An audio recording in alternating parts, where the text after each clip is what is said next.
দুনিয়ার জমিনে এমনে এমনে কোরআন দুনিয়ার জমিনে জিন্দা হয় নাই। ইসলাম পৃথিবীতে এমনে এমনে জিন্দা হয় নাই। এর পিছনে অনেক মেহনত আছে, সাহাবায়ে কেরামের অনেক কুরবানি আছে, বিশ্ব নবীর অনেক কুরবানি আছে। এই জন্য দ্বীনের প্রচার করা লাগবে, কোরআনের প্রচার করা লাগবে। আল্লাহ রাব্বুল ইজ্জত ওয়াল জালাল বলেছেন, গোলাম রে, তুই যদি আমার উপরে বিশ্বাস রেখে, আমার প্রতি আস্থা রেখে, আমার উপরে ঈমান এনে গোলাম দুনিয়ার জমিনে তুমি যদি বের হয়ে যাও, রাস্তায় বের হয়ে যাও, দ্বীনের জন্য আন্দোলন করো, আমি আল্লাহ রাব্বুল ইজ্জত ওয়াল জালাল কথা দিলাম, গোলাম রে, তুমি রাস্তায় বের হয়ে কোরআনের জন্য আন্দোলন করবা, আর আমি আল্লাহ রাব্বুল ইজ্জত ওয়াল জালাল তোমাকে সকল বিপদ থেকে হেফাজতের জিম্মাদার কোন। সুবহানাল্লাহ। আজকে এই সমাজের ভিতরে আল্লাহকে যারা গালি দেয়, আল্লাহ রাব্বুল ইজ্জত ওয়াল জালালকে কিছু লোক মানে না, আমাদের আপত্তি নাই, মানিস না, কিন্তু আল্লাহ রাব্বুল ইজ্জত ওয়াল জালালকে কিছু লোক দুনিয়ার জমিনে গালি দেয়, আমার নবীকে দুনিয়ার জমিনে কিছু লোক গালি দেয়। আল্লাহ রাব্বুল ইজ্জত ওয়াল জালাল আমার তেলাওয়াতকৃত আলোচ্য আয়াতের ভিতরে বলেছেন, ইন্নামা জাযাউল লাযীনা ইউহারিবুনাল্লাহ ওয়া রাসূলাহু ওয়া ইয়াসআউনা ফিল আরদি ফাসাদা। আল্লাহ রাব্বুল ইজ্জত ওয়াল জালাল বললেন, এই দুনিয়ার জমিনে যারা আমি আল্লাহকে গালি দেয়, এই দুনিয়ার জমিনে যারা আমার নবীকে গালি দেয়, এই দুনিয়ার জমিনে যারা সাম্প্রদায়িক দাঙ্গা লাগায়া দেয়, সমাজে এলাকায় মারামারি লাগায়া দেয়, এদের এক নাম্বার শাস্তি আল্লাহ রাব্বুল ইজ্জত ওয়াল জালাল বলছেন, আইয়ুকাত্তালু। যারা দুনিয়ার জমিনে আল্লাহকে গালি দিবে, যারা দুনিয়ার জমিনে রাসূলকে গালি দিবে, যারা সমাজের মধ্যে মারামারি লাগাইয়া দিবে, এদের এক নাম্বার শাস্তি আইয়ুকাত্তালু, এদেরকে ব্রাশ ফায়ার করো। কি করো? সবাই বলেন। যারা আল্লাহকে গালি দেয়, যারা রাসূলকে গালি দেয়, যারা সমাজে মারামারি লাগায়, এদের এক নম্বর শাস্তি কি? Brush fire. শুধু কতল না, ব্রাশ ফায়ার মানে মরার পরে যেন কিচ্ছু খুঁজে না পাওয়া যায়। আল্লাহ এবং তার রাসূলের দুশমনকে এক নম্বর শাস্তি ব্রাশ ফায়ার করো, যেন তার অস্তিত্ব, তার জানাজা, তাকে দেখবার মতো কোনো লোক দুনিয়ায় না থাকে। ঠিক কিনা জোরে বলেন? যারা আল্লাহকে গালি দেয়, সুতরাং বাংলাদেশে আল্লাহকে গালি দেওয়ার মতো লোক আছে? কথা বলেন না কেন? আছে না নাই? রাসূলকে গালি দেওয়ার মতো লোক আছে না নাই? দেখবেন নিজেরা নিজেরা মারামারি করে নাম দেয় মুসলমানদের। আছে না নাই? যারা ওই সমস্ত কাজ করে, আল্লাহ বলছেন আমি নির্ধারিত করে দিয়েছি বিধান, ওদেরকে তোমরা ব্রাশ ফায়ার করো। কি? কয় নাম্বার শাস্তি? এক নম্বর। দুই নম্বরে আল্লাহ বলেছেন আও ইউসাল্লাবু। তোমরা যদি ব্রাশ ফায়ার করতে না পারো, তোমাদের ক্ষমতা যদি ছোট হয়, তাহলে দুই নম্বর শাস্তি আও ইউসাল্লাবু, তাদেরকে শুলিতে চড়াও, ফাঁসি দাও। তো যারা আল্লাহকে গালি দেয়, যারা রাসূলকে গালি দেয়, তাদের দুই নম্বর শাস্তি কি? কথা বলেন। আমি বলছি, কে বলছেন? দুই নম্বর শাস্তি কি? ফাঁসি দাও। সুতরাং এই সমাজে যদি কাউকে ফাঁসি দিতে হয়, আল্লাহ এবং আল্লাহ রাসূলের দুশমনকে ফাঁসি দেওয়া লাগবে। ঠিক কিনা জোরে বলেন? দুই নম্বর শাস্তি। তিন নম্বর শাস্তি আল্লাহ বলছেন আও তুকাত্তু আইদিহিম ওয়া আরজুলুহুম মিন খিলাফ। যারা আল্লাহকে গালি দেয়, যারা রাসূলকে গালি দেয়, তাদের তিন নম্বর শাস্তি হলো এক হাত এক পা, ডান হাত বাম পা, বাম হাত ডান পা, তার কেটে দাও। তাহলে আল্লাহকে এবং রাসূলকে যারা কোরআন তো থিসিস করেন না, যুবকদেরকে বলছি আজকে তো কোরআন পড়তে পারো না, কোরআন তোমার ভাল লাগে না, তোমার কাছে নোবেল ভাল লাগে, তোমার কাছে উপন্যাস পড়তে ভাল লাগে, কোরআন পড়তে ভাল লাগে না, কোরআনটা শিখো, কোরআনটা বুঝো, দেখো আল্লাহ তোমার সঙ্গে কোরআনে কি কথা বলতে চান। আল্লাহ বলছেন 3 নম্বর শাস্তি, আও তুকাত্তু আইদিহিম ওয়া আরজুলুহুম মিন খিলাফ, তার এক হাত এক পা কেটে দাও। সুতরাং যারা আল্লাহ এবং রাসূলকে গালি দেয়, আল্লাহ বলছেন তাদের এক হাত এক পা কেটে দেওয়ার কথা। এটা হলো কয় নম্বর শাস্তি? 3 নম্বর। 4 নম্বর শাস্তি আল্লাহ রাব্বুল ইজ্জত ওয়াল জালাল বলছেন আও ইউনফাউ মিনাল আরদ। 4 নম্বর শাস্তি, তোমরা যদি ব্রাশ ফায়ার করতে না পারো, শুলিতে চড়াইয়া ফাঁসি দিতে না পারো, হাত পা কাটতে না পারো, 4 নম্বর শাস্তি হচ্ছে আও ইউনফাউ মিনাল আরদ, তাকে ঘাড় ধরে দেশ থেকে বের করে দাও। ঠিক কিনা বলেন? আমি বলছি, কথা বলেন না কেন? আল্লাহ বলছেন আও ইউনফাউ মিনাল আরদ, তাকে ঘাড় ধরে বের করে দাও। যে আল্লাহ এবং তার রাসূলকে গালি দেয়, সুতরাং এই দেশে কেউ যদি আল্লাহ এবং তার রাসূলকে গালি দেয়, তাকেও যদি সুযোগ পাওয়া যায়, দিন শেষ হয়ে সন্ধ্যা হয়ে যায় অথবা রাত্র শেষ হয়ে ভোর হয়ে যায়, তাদেরকে ঘাড় ধরে দেশ থেকে বের করে দেওয়া হবে। ঠিক কিনা জোরে বলেন? কয়টা শাস্তি বলছি?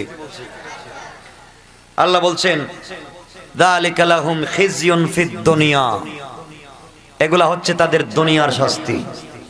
এগুলা কিসের শাস্তি? ওয়ালাহুম ফিল আখিরাতি আযাবুন আযীম, আর তাদের জন্য রয়েছে কিয়ামতের দিনে অপমানজনক লাঞ্ছনাকর শাস্তি। এতক্ষণ যা বলছি দুনিয়ার না আখিরাতের শাস্তি? দুনিয়ার। আর আখিরাতে তার জন্য রয়েছে অপমানজনক শাস্তি। এরপর আল্লাহর পরের আয়াতে বলছেন ইল্লাল্লাযীনা তাবু, কিন্তু যদি আল্লাহকে গালি দিয়া, যদি রাসূলকে গালি দিয়া, যদি কোরআন সুন্নাহর বিরুদ্ধে কথা বলবার পরে ভুল বুঝতে পেরে তাওবা করে, কি করে? কি করে? আল্লাহকে গালি দিয়েছে অথবা রাসূলকে গালি দিয়েছে অথবা সমাজের দাঙ্গা লাগিয়ে দিয়েছে, এগুলা করবার পরে যখন সে বুঝতে পেরেছে ভুল করেছে, ভুল করবার পরে সে যদি তওবা করে ফেলে, তওবার ধরন কি? আল্লাহ বলছেন আন তাকদিরু আলাইহিম, তাকে ধরার আগে, তোমরা তাকে ধরার আগে সে যদি তওবা করে, তাহলে তার জন্য মাফ। আল্লাহ বলছেন ফা'লামু আন্নাল্লাহা গফুরুর রহিম। আল্লাহ বলছেন যদি তওবা করে পাবলিক ধরে পিটাবার আগে, তাইলে মাফ। আর পাবলিক ধরে যখন মাইর দিচ্ছে তখন যদি তওবা করে, আল্লাহ বলছেন মাফ নাই। কথা বুঝছেন? তওবার ধরন বুঝছেন? আল্লাহ বলছেন মিন ক্বাবলি, আল্লাহ বলছেন ইল্লাল্লাযীনা তাবু মিন ক্বাবলি আন তাকদিরু আলাইহিম, যদি তারা তওবা করে পাবলিক ধরে মাইর দেওয়ার আগে, তাহলে মাফ। আর পাবলিক ধরে এখন ইচ্ছা মতো সাইজ করতেছে, এখন আমি তওবা করলাম, আল্লাহ কয় তওবা মাফ নাই। তাহলে কি বুঝলেন? যারা কোরআন সুন্নাহর বিরুদ্ধে কথা বলে, আল্লাহ এবং রাসূলের বিরুদ্ধে কথা বলে, তাদের উচিত হচ্ছে পাবলিক ধরে মাইর দেওয়ার আগে তওবা করা, ঠিক না? আর পাবলিক ধরে যদি মাইর দেয় তওবা কবুল। এর কারণ কি? প্রমাণ কি? ফেরাউনকে মুসা আলাইহিস সালাম বারবার বলছেন কালিমা পড়, কালিমা পড়, কালিমা পড়, পড়লো না। যখন নদীর মধ্যে ডুবে কাদামাটি খেয়ে মরার সময় হয়ে গেছে, পানির নিচ থেকে ভাইছে, বেশে বলছে মুসা, আল্লাহ আমি তোমার উপর ঈমান আনলাম। এভাবে না, বনি ইসরাইল এবং মুসা যে আল্লাহর উপর ঈমান এনেছেন, আমি সে আল্লাহর উপর ঈমান আনলাম। আল্লাহ বললেন আল আন, এখন কাদামাটি খাওয়াইছি, পানি খাওয়াইয়া পেট মোটা করছি, আজরাইল ইচ্ছা মতো জিবরাইলে খাওয়াইছে, এখন সব খাইয়া মরার টাইমে যখন আমি ধরছি তখন বলতেছিস ঈমান আনছিস, আমি তোর ঈমান কবুল করব না। তাহলে কি বুঝলেন? ধরার আগে না ধরার পরে? তওবা ধরার আগে না পরে? কথা বলেন আগে।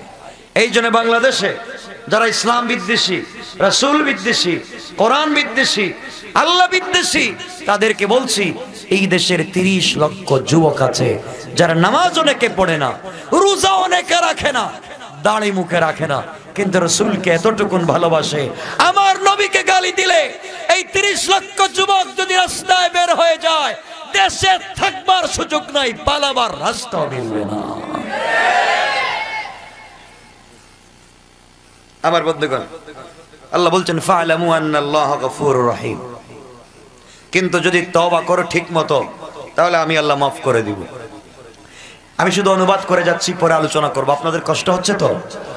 কষ্ট হচ্ছে? সামনে আলোচনা করব। এরপরের আয়াতে আল্লাহ বলছেন ইল্লাল্লাযীনা আমানু, যারা ঈমান এনেছো। যারা কি এনেছো? কার উপরে? সবাই বলেন। যারা আমি আল্লাহর উপরে ঈমান এনেছো। ইত্তাকুল্লাহ, তোমরা আমি আল্লাহকে ভয় করো। যারা ঈমান এনেছো আমার উপরে, কিয়ামতের দিনের উপরে, ফেরেশতাদের উপরে, আমার রাসূলকে নবী হিসাবে স্বীকৃতি দিয়েছো, তোমাদেরকে বলছি ইত্তাকুল্লাহ, আমি আল্লাহকে ভয় করো। ঈমান আনার পরে সুদ খাইও না, ঈমান আনার পরে ঘুষ খাইও না। দেখা যায় এলাকার বহুত বড় মুরব্বী, দাড়ি নাভি পর্যন্ত লম্বা, হাতে 10 হাত লম্বা তসবিহ, 5 ওয়াক্ত নামাজ পড়ে, কিন্তু এলাকার সবথেকে বড় সুদের কারবার করে। ঠিক না? আল্লাহ বলছেন এই শয়তানি চলবে না। ঈমান যখন এনেছো আমি আল্লাহকে ভয় করো। ঈমান যখন এনেছো মদ, জোয়া, ফেন্সিডিল, ইয়াবা এগুলা ছেড়ে দাও, হারাম ছেড়ে দাও, পাবলিকের জমি জমা দখল করা ছেড়ে দাও, মসজিদের কেশের টাকা, মাদ্রাসার কেশের টাকা এগুলো খাওয়া বাদ দাও। ঠিক? দেখবেন অনেক লোক আছে মসজিদের সভাপতি, সব মসজিদের কেশের টাকায় মাইরা খায়। ঠিক না? মসজিদের সভাপতি সুদকুর, কেশিয়ার ঘুষকুর, আর সেক্রেটারি ভূমিখুর, ভূমিদস্যু, জায়গা জমি যা পায় সব দখল করে নেয়। ঠিক না? আল্লাহ কও শয়তান, তুই মসজিদের সভাপতি হইলি কেমনে? কেমনে? এজন্য আল্লাহ বলছেন যারা ঈমান এনেছো, ঈমান আনার পরে তোমাদের কাজ হচ্ছে ইত্তাকুল্লাহ, আমি আল্লাহকে ভয় করো। এরপরে বলেছেন ওয়াবতাগু ইলাইহিল ওয়াসিলা, ওয়াবতাগু ইলাইহিল ওয়াসিলা, এবং আমি আল্লাহকে পাওয়ার জন্য তোমরা ওয়াসিলা তালাশ করো। কি তালাশ করো? এই তো আপনারা গেলেন জায়গা, হুজুর এই তো জায়গায় গেলেন আপনি, এই জন্য আমরা তো পীর ধরি। আল্লাহ তো বলছেন ওসিলা ধরো, এই জন্য পিসাব হচ্ছেন ওসিলা। পিসাব ছাড়া জান্নাতে যাওয়া যায় না। এই জন্য এই আয়াত দিয়া অনেক পিসাবেরা বলেন আল্লাহ বলছেন ওয়াবতাগু ইলাইহিল ওসিলা, আমি পর্যন্ত পৌঁছতে ওসিলা ধরো, এই জন্য একজন পীর ধরো। ঠিক না? কি ঠিক?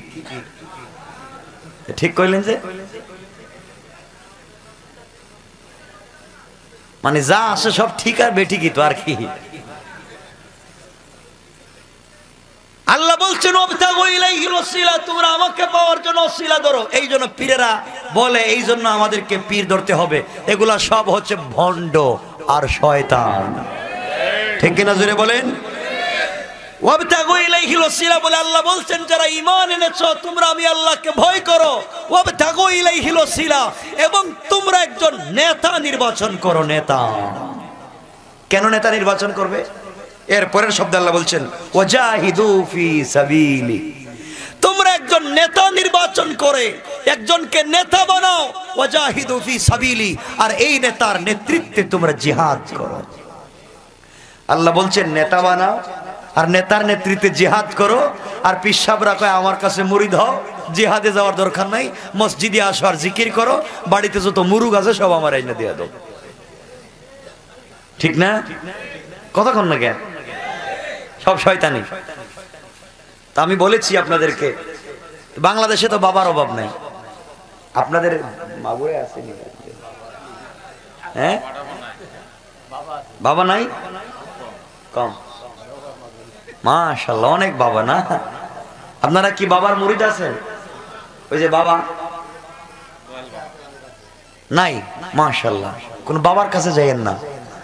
আল্লাহ বলছেন গোলাম তুই যদি বিপদে পড়ে যাস, আমার আল্লাহ কোরআনে কারীমের 19 নম্বর পারা 25 নম্বর সূরা সূরাল ফুরকানের মধ্যখানে বলেন ওয়াল্লাযীনা ইয়াকুলুনা রাব্বানা ইসরিফ আন্না আযাবা জাহান্নাম ইন্না আযাবাহা কানা গারামা।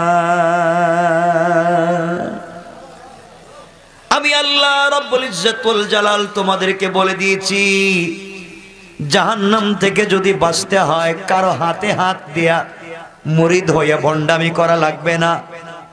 আমি আল্লাহ বলে দিলাম সাকারাত শুরু হয়ে যাওয়ার আগে, গারগারা শুরু হয়ে যাওয়ার আগে, কবরে চলে যাওয়ার আগে, মালাকুল মউত পৌঁছে যাওয়ার আগে আমি আল্লাহর কাছে যদি তওবা করে ইস্তেগফার করে দুনিয়ার জমিনে মানুষের হক দিতে পারো আর তওবা করো, আমি আল্লাহ কথা দিলাম রে গোলাম, কথা দিলাম ইন্তেকাল করতে দেরি হবে, আমি আল্লাহর হাত ধরে জান্নাতে যেতে দেরি হবে না। কোন সুবহানাল্লাহ।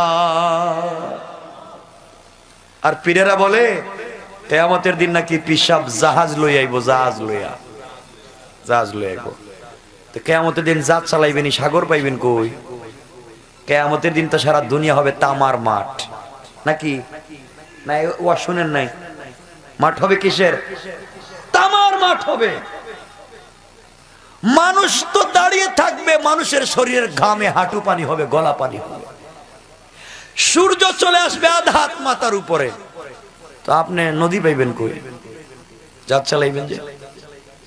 কথা এটা নয়, কথা আসলে এটা নয়।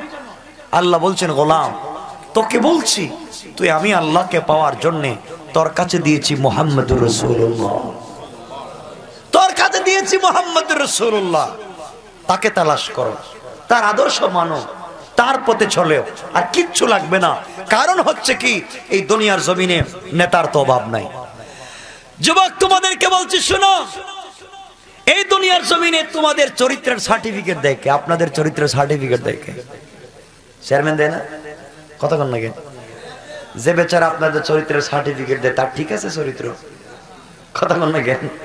তারটাই ঠিক নাই, নিজেরটাই ঠিক নাই। নিজে চুরি চামারি ডাকাতি বাটপারি, বিধবার বাতার টাকা, বৃদ্ধের বাতার টাকা, বাচ্চাদের দুধের টাকা, ঠিক না? সব খায় জনমের মতো। আর আপনার চরিত্রের সার্টিফিকেট দেয় আপনি নাকি ভালো মানুষ, আর যারে দিতেছে হ্যাঁ এলাকার সব থেকে বড় ডাকাইত, ঠিক না? বলতেছে ভালো মানুষ। এজন্য যে দে তার চরিত্র ঠিক নাই, যাকে দে তার চরিত্র ঠিক নাই। আল্লাহ বলছেন আমি একজনকে দুনিয়ার জমিনে চরিত্রবান বানিয়ে পাঠিয়েছি, তোমরা যদি তাকে মানতে পারো দুনিয়ায় সফল কাম আখিরাতে সফল কাম। সুবহানাল্লাহ বলে। আমার আল্লাহ বলছেন মা আনতা বিনিয়ামাতি রাব্বিকা বিমাজনুন। বন্ধু আপনাকে মানুষ পাগল বলে, আপনি সুদের বিরুদ্ধে কথা বলেন, মানুষ আপনাকে পাগল বলে। আপনি ঘুষের বিরুদ্ধে কথা বলেন, মানুষ আপনাকে পাগল বলে। আপনি জিনা ব্যভিচারের বিরুদ্ধে কথা বলেন, মানুষ আপনাকে পাগল বলে। আপনি মূর্তির বিরুদ্ধে কথা বলেন, মানুষ আপনাকে পাগল বলে। বন্ধু আপনি পাগল না। ইন্নাকা লাআলা খুলুকিন আযীম। আসমানের উপরে, আসমানের নিচে, জমিনের উপরে, জমিনের নিচে আমি আল্লাহর পরে একমাত্র উত্তম চরিত্রবান বানিয়েছি তোমাকে। সুবহানাল্লাহ বলেন। তোমাকে চরিত্রবান বানিয়েছি। কে তোমাকে বলেছে চরিত্র খারাপ? বন্ধু আরো আমি আল্লাহ বলছি শুনো, এই দুনিয়ার জমিনে যে যারও চরিত্র গ্রহণ করে চলতে পারে, যে যারও মতো আদর্শ গ্রহণ করে চলতে পারে, যে যার মতো নিজেকে সাজাতে পারে, কিন্তু আমি আল্লাহ বলেছি তারা যদি দুনিয়ায় শান্তি পেতে চায়, মৃত্যুর পরে জান্নাতে যেতে চায়, রাসূলের নিজ হাতে হাউজে কাউসার পান করতে চায়, আমার আরশে আজিমের ছায়া থাকতে চায়, আমার জান্নাতুল ফিরদাউসে যেতে চায়, অবশ্যই তাদেরকে বলছি লাকাদ কানা লাকুম ফি রাসূলিল্লাহি উসওয়াতুন হাসানা। আমার নবীর মধ্যে যে আদর্শ আছে এই আদর্শ ছাড়া বিকল্প কোনো রাস্তা নাই। ঠিক কিনা বলেন? আমার নবীর আদর্শ ছাড়া আর কোনো রাস্তা নাই। আপনি কোন পথে চলবেন? আরে আমার নবীর আদর্শ তো এমন ছিল, আমার নবীকে মানুষ দেখলেই কালেমা পড়ে মুসলমান হয়ে যেত। কথায় কথা মনে পড়ে গেল বলে দেই, হযরত আবু হুরায়রা রাদিয়াল্লাহু তাআলা আনহু ছোট মানুষ, পিচ্চি ছেলে, প্রতিদিন খেলতে মাঠে যাইতেন। এখন প্রায় দিন বাড়িতে আসে দেরিতে। মা জিজ্ঞেস করছেন, বাবা দেরিতে বাড়িতে আসো কেন? প্রতিদিন না বিকেলে খেলতে যাও? তোমাকে কয়েকদিন থেকে দেখতেছি তুমি উল্টা পাল্টা চলতেছো, দেরিতে আসো, ঘরে বৈশা কি করো আমি কিছু বুঝি না। বাবা তোমার কি হয়েছে? আবু হুরায়রা বলছেন, আম্মা জান, আমি তো আগে খেলতে যাইতাম মাঠে, আমি তো এই কয়েকদিন থেকে মাঠে খেলতে চাই না মা। আমি খেলার টাইমে আমি এক বন্ধু পেয়েছি, ওই বন্ধুর বাড়িতে চলে যাই, তার চেহারার দিকে তাকালে আমার 100 বছরের ক্ষুধা দূর হয়ে যায়। তো আসতে বললেন কেন? আল্লাহু আকবার বলেন, আল্লাহু আকবার। মা আপনি জানেন না, আমি এমন একজন নেতা পেয়েছি, এমন একজনকে বন্ধু পেয়েছি দুনিয়ার জমিনে, যেই বন্ধুর চেহারা মুবারকের দিকে যখন আমি তাকাই, আমি যখন তার চেহারার দিকে তাকাই, শুধুমাত্র কেবলমাত্র আমি যে আমার ক্ষুধা নিবারণ হয়ে যায় তা না, মা ও যখন হাসে অন্ধকার মাগরিবের পরে, ও যখন রাস্তা দিয়ে হেঁটে মুস্কি হাসে, তার হাসিতে রাস্তা আলোকিত হয়ে যায়।